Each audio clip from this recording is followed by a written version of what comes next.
ایک زندگی گزاری ہے اس شہر کے تاریخ کے اوراق پلٹتے ہیں تو معلوم ہوتا ہے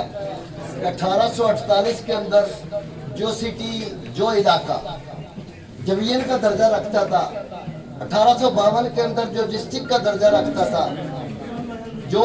متحدہ ہندوستان کے اندر امرتسر کے بعد دوسری بڑی منڈی تھی،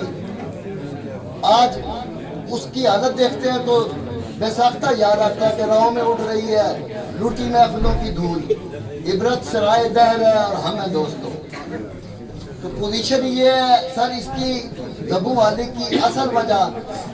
1984 سے جو تیز رفتاری سے ہم پسماندگی کی طرف گئے ہیں، جب ڈسٹرکٹ چکوال کا قیام عمل میں آیا ہے،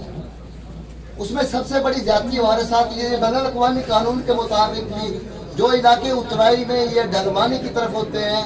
وہ گنے جاتے ہیں ہمیشہ ڈھلوانی علاقے کے اندر۔ ہمارے ساتھ اس وقت یہ زیادتی ہوئی ہے کہ تمام زرخیز علاقے، معدنیات کے منبع جو تھے وہ ڈسٹرکٹ چکوال میں شامل کر دیے گئے ہیں، اور وہاں کے کارخانے یا مائنز آپ دیکھ لیں، پیر کھارا مائنز جو ہے وہ تمام انفراسٹرکچر جو ہے ہماری تحصیل پنڈلان کا استعمال کرتے ہیں،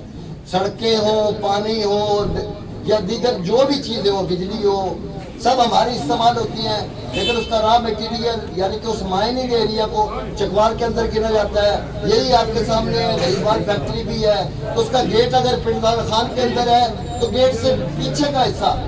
ٹوٹل ضلع چکوال کے اندر ہے۔ تو یہ تمام زیادتیاں مسلسل آج سے نہیں ایک عرصہ سے ہوتی چلی آ رہی ہیں، چونکہ ہمارے پاس کوئی بھی قداور شخصیت اس حد تک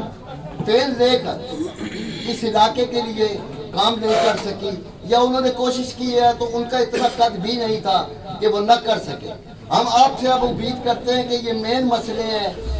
کہ ایک تو اس کی ڈیولپمنٹ اور ڈیولپمنٹ کے لیے چھوٹی چھوٹی گرانٹوں سے کام نہیں چلے گا، یا تو اس ایریے کو وہی بات ہے کہ ریزارٹ ایریا قرار دیا جائے، یا پھر ماڈل ضلع یا پھر ڈیولپمنٹ اتھارٹی قائم کرائی جائے، اور دوسرا جو ہے ہمارے چکوال کے جو ڈسٹرکٹ میں ہمارے علاقے گئے ہوئے ہیں، معدنیات کا را مٹیریل ٹوٹل کارخانوں کا ادھر سے ڈیلیور ہوتا ہے بیڑی خان کی طرف، ٹیکسز تمام ان کے پاس جاتے ہیں، اور سڑکیں اور دیگر جو وسائل تمام ہمارے استعمال ہوتے ہیں۔ تو میں گزارش کروں گا آپ سے کہ آپ ایم ایل اے بننے کے بعد اس چیز کو خاص طور پر اپنی توجہ کا مرکز رکھیں۔ تو میں گزارش کروں گا ایم ایل اے کے امیدوار چودھری فرق الطاف صاحب سے کہ وہ اپنے خیالات کا اظہار فرمائیں۔